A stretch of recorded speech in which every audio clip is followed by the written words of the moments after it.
Welcome students to the new lecture of respiration. Last class we have studied the process of aerobic and anaerobic respiration,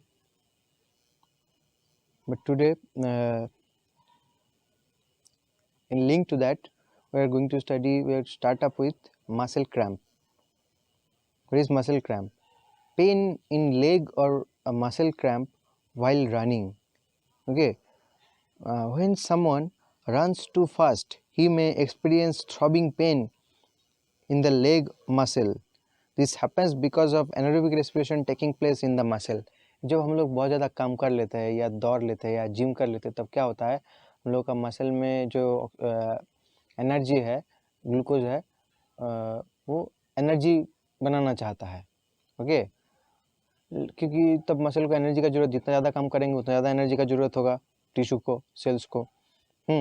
तो muscle movement के लिए responsible है, तो movement हो रहा है तो उसको ज़्यादा से ज़्यादा एनर्जी चाहिए. लेकिन जब ज़्यादा काम कर लेते हैं हम लोग, तो हम लोग का हर एक टिश्यू तक ऑक्सीजन सही मात्रा में पहुंच नहीं पाता है during the time of vigorous exercise. तो तब क्या होगा, मसल सेल अपना एनर्जी रिक्वायरमेंट को फुलफिल करने के लिए क्या करेगा, ये एनारोबिक रेस्पिरेशन फॉलो करेगा और ग्लूकोज को लैक्टिक एसिड में ब्रेक डाउन कर देगा और उसको थोड़ा सा एनर्जी मिल जाएगा. And this deposition of lactic acid will cause pain in the leg muscle. अब जब बहुत ज़्यादा काम कर लेते हैं तो उसको कहता है मसल क्रैम्प. जब मसल में दर्द होने लगता है तो उससे राहत कैसे मिल सकता है? आफ्टर टेकिंग रेस्ट, तुम रेस्ट ले लिए या तो हॉट वाटर बाथ ले लिए या स्टीम बाथ ले लिए. जनरली क्या होता है, देखते हैं जो एथलीट लोग, जो स्पोर्ट्समैन लोग खेलने के बाद जब एक्सरसाइज करके आता है, वो लोग स्टीम बाथ लेते हैं, क्योंकि वो जो हॉट वाटर बाथ या स्टीम बाथ जो गर्मी होता है वो लैक्टिक एसिड को फिर से न्यूट्रलाइज कर देता है. Now we'll see strategies of breathing in different organisms. अलग अलग ऑर्गेनिज्म ब्रीथ इन और ब्रीथ आउट, एक्सेल इनहेल करने के लिए क्या क्या मैकेनिज्म यूज करते हैं. जैसे कि diffusion is the method which is utilized by unicellular and some simple organism for this purpose like amoeba paramecium. Okay, वो लोग सीधा डिफ्यूजन प्रोसेस से एटमॉस्फेयर से या वाटर से ऑक्सीजन और कार्बन डाइऑक्साइड एक्सचेंज करते हैं. Plants also do respiration, but how? They also follow diffusion process. Diffusion is utilise for exchange of gases by stomata. तो लीव स्टोमाटा के थ्रू रेस्पायर करते हैं, और जो स्टेम और रूट जो होता है वो क्यूटिकल और लेंटिसेल्स के थ्रू रेस्पिरेशन करता है.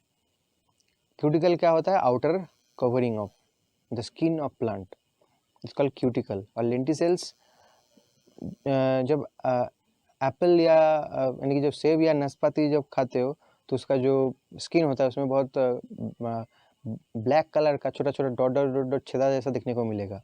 वो क्या होता है? लेंटिसेल्स होता है, उसके थ्रू भी वो ब्रीथ कर सकता है. And pneumatophore, a special kind of root और breathing root found in mangrove plant. जो सॉल्टी एरिया होता है, समुद्र के जो कोस्टल एरिया होता है, कोस्टल एरिया में जो प्लांट्स होता है उसका रूट को सही से ब्रीदिंग करने के लिए ऑक्सीजन नहीं मिलता है, क्योंकि जो सॉइल होता है टू मच सॉल्टी होता है.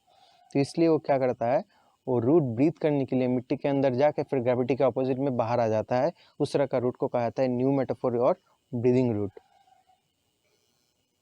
Gills are the respiratory organs for fishes और many other aquatic organisms. Okay, उन लोगों में गैसेस एक्सचेंज किसके थ्रू होता है? गिल्स के through. Fishes take the oxygen which is dissolved in water through gills. तो ऑक्सीजन वाटर में डिजोल्व रहता है, उस डिजोल्व ऑक्सीजन को लोग डिफ्यूजन प्रोसेस में गिल्स के थ्रू एब्जॉर्ब करता है. Since the availability of oxygen is far less in aquatic environment, so the breathing rate of aquatic organisms is very fast or faster. यानी कि टेरेस्ट्रियल ऑर्गेनिज्म के मुताबिक एक्वाटिक ऑर्गेनिज्म को बहुत जल्दी सांस लेना पड़ता है. ओके, तुम अगर 1 मिनट में मतलब एक नॉर्मल टेरेस्ट्रियल ऑर्गेनिज्म अगर 1 मिनट में 20 बार सांस ले रहा है, तो एक एक्वाटिक ऑर्गेनिज्म को 1 मिनट में 50 बार सांस लेना पड़ेगा. ओके, क्योंकि हम लोग तो एयर से ऑक्सीजन ले रहे हैं और एयर में ऑक्सीजन का जो कंसंट्रेशन है वो ज़्यादा है 21%, लेकिन वही dissolve oxygen in water is far less than air. Insects have a system of spiracles and trachea which is used for taking in oxygen. तो लोग गैसेस एक्सचेंज करता है स्पाइराकल और ट्रैकिया के through. Terrestrial organism have developed lungs for exchange of gases, mainly and the arthropod is not what I am saying. Mainly the amphibians, reptiles, birds and mammals, they have a pair of lung. दो lung होता है जिसके through gases exchange होता है. And few organisms breathe through moist skin like earthworm and frogs. Generally जो annelids होते हैं, earthworm, leech, they have a moist skin. कोई केचुआ देखे हो या जोक देखे हो, लोग का स्किन हमेशा भीगा हुआ रहता है. तो जो भीगा हुआ मॉइस्ट स्किन होता है उसके थ्रू वो लोग गैसेस एक्सचेंज कर सकता है डायरेक्टली एयर से. और कभी कभी कुछ फ्रॉग्स और रेप्टाइल्स और कुछ फिश भी अपना मॉइस्ट स्किन के थ्रू रेस्पायर करता है. कब? During the time of winter sleep या हाइबरनेशन. जब सर्दी होता है, जाड़े का महीना आता है, तो वो लोग क्या करता है, मिट्टी के अंदर कोई गड्ढा बना के उसमें छुप जाता है. उस समय लोग खाना नहीं खाता है और एयर में ब्रीथ नहीं करता है. ठीक है, तो उन लोग का शरीर में एनर्जी फॉर्म कैसे होगा? रेस्पिरेशन तो करना पड़ेगा. तो उस समय रेस्पिरेशन करता है लेकिन स्लो रेट में करता है. और रेस्पिरेशन का रेट को स्लो करने के लिए वो लोग फ्रॉग या फिश, कुछ सब नहीं, लोग क्या करता है, अपना मॉइस्ट स्किन के थ्रू ब्रीथ करता है during the time of hibernation. Here we can see how an insect is breathing. These are the spiracles. Abdomen का जो वेंट्रल पोजीशन यानी कि जो लोअर पोजीशन है उसमें बहुत छोटा छोटा छेद होता है, उसको कहा जाता है स्पाइराकल्स. तो स्पाइराकल्स हम लोगों का जैसे नॉस्ट्रिल होता है, नाक होता है, उन लोगों का शरीर में स्पाइराकल्स उसी तरह से काम करता है. और स्पाइराकल से जो पाइप जुड़ा हुआ है इसको कहा जाता है ट्रैकिया.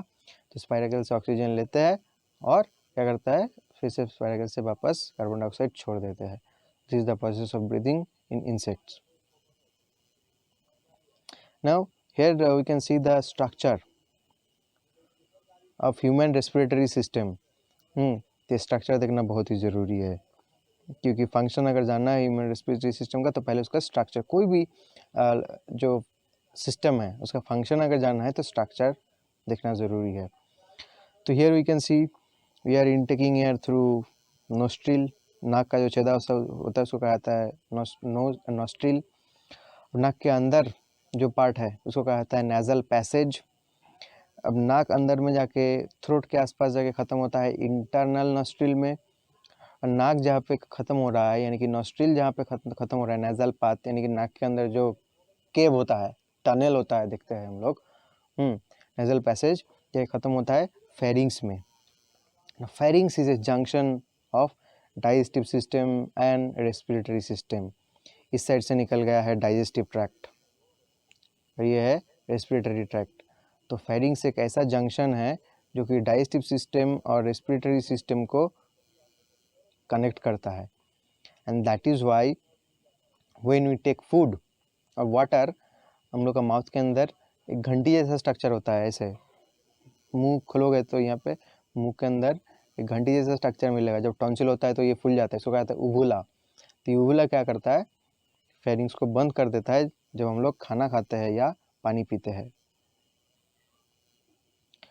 तो फेरिंग्स के बाद रहता है, तो एयर नॉस्ट्रिल से एंट्री ले रहा है और फेरिंग्स होकर एंट्री ले रहा है लैरिंग्स में. फेरिंग्स के बाद होता है लैरिंग्स. लैरिंग्स क्या है? लैरिंग्स एक बॉक्स होता है जिसको वॉइस बॉक्स कहा जाता है. यानी कि लैरिंग्स के अंदर से जब एयर पास होता है तो लैरिंग्स बना हुआ होता है कुछ वोकल कॉर्ड से, कुछ स्ट्रिंग लाइक स्ट्रक्चर से, जिसमें वाइब्रेशन होता है फ्रिक्वेंटली और हम लोग आवाज़ निकल पाते हैं. This larynx is known as vocal cord. अभी फेरिंग्स और लैरिंग्स के बीच में एक गेट होता है, यानी कि हवा या एयर या विंड ऑलवेज फेरिंग्स से लैरिंग्स में एंट्री नहीं ले पाता है. But according to the situation the larynx can regulate the entry of air, entry and exit of air. Okay, how, कैसे? लैरिंग्स का जो दरवाजा है उसको कहा जाता है, मतलब उसमें एक छेदा होता है, उसको कहा जाता है ग्लॉटिस. ओके, तो ये ग्लॉटिस के ऊपर एक ढक्कन रहता है जिसका नाम है एपिग्लॉटिस, यानी कि ग्लॉटिस का दरवाज़ा। तो ग्लॉटिस का जो दरवाज़ा है एपिग्लॉटिस, वो बंद हो सकता है और खुल सकता है। तो जब हम लोग पानी पीते हैं या खाना खाते हैं तो एपिग्लॉटिस क्या करता है, ग्लॉटिस को बंद कर देता है, यानी कि लैरिंक्स का रास्ता बंद हो जाता है। और जब हम लोग सांस लेते हैं, व्हेन वी आर इनहेलिंग और exhaling, then epiglottis remains open and it open the pathway और it release the pathway of larynx through glottis. तो एयर फेरिंग से लेके लैरिंक्स में एंट्री कर रहा है ग्लॉटिस के थ्रू। उसके बाद एंट्री कर रहा है एक लंबा पाइप में जिसका नाम है ट्रैकिया और wind pipe. Okay, now you can see the structure of trachea. Trachea is made up of few cartilages. Okay, बहुत सारे सी शेप्ड कार्टिलेज को इकट्ठा जोड़ के बनाया जाता है ट्रैकिया। तो यार ट्रैकिया से होके जब लंग में एंट्री लेता है तब ये दो चैनल्स में, दो लेफ्ट और राइट साइड में डिवाइड हो जाता है, जो कि ट्रैकिया का डिवीजन होता है। The division of trachea is known as bronchi. Okay, तो ट्रैकिया जो दो रूट में डिवाइड हो गया है उसको कहा जाता है सिंगुलर में ब्रोंकस और प्लूरल में ब्रोंकाई। ओके, अब जैसे ये ब्रोंकाई, एक एक ब्रोंकस, लेफ्ट ब्रोंकस और राइट ब्रोंकस लंग में एंट्री लेता है और बहुत सारे ब्रांचेस में डिवाइड हो जाता है जिसको कहा जाता है ब्रोंकियोल्स। तो दिस ब्रांचेस ऑफ ब्रोंकाई और bronchus are known as bronchioles. और ये ब्रोंकियोल्स जो हार्ट लंग का जो सरफेस एरिया है उसके नज़दीक आके एक बैलून लाइक स्ट्रक्चर में ख़त्म हो गया है जिसको कहा जाता है alveoli in plural and alveolus in singular. Okay, तो इस तरह से मिलियंस ऑफ एल्वियोलाई से हम लोगों का दो लंग बना हुआ होता है, लेफ्ट और राइट लंग। ओके, तो यहाँ पे एक चीज़ याद रखना है, जो लेफ्ट लंग है वो राइट लंग से थोड़ा सा साइज में छोटा होता है, क्योंकि ये जो स्पेस है यहाँ पे थोड़ा सा स्पेस लेफ्ट लंग का हार्ट के द्वारा ऑक्यूपाइड रहता है।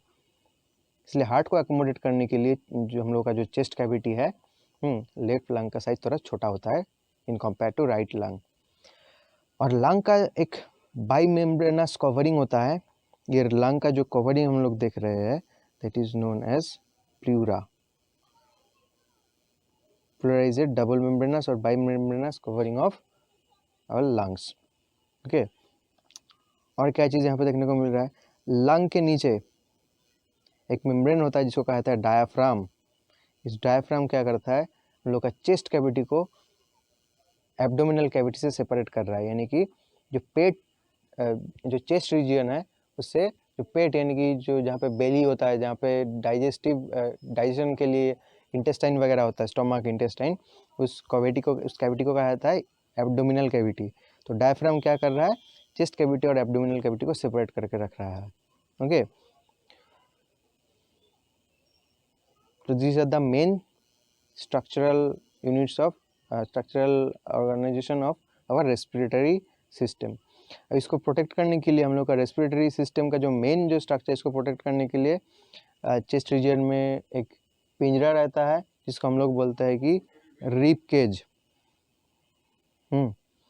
तो rib cage protects the lung and और हार्ट।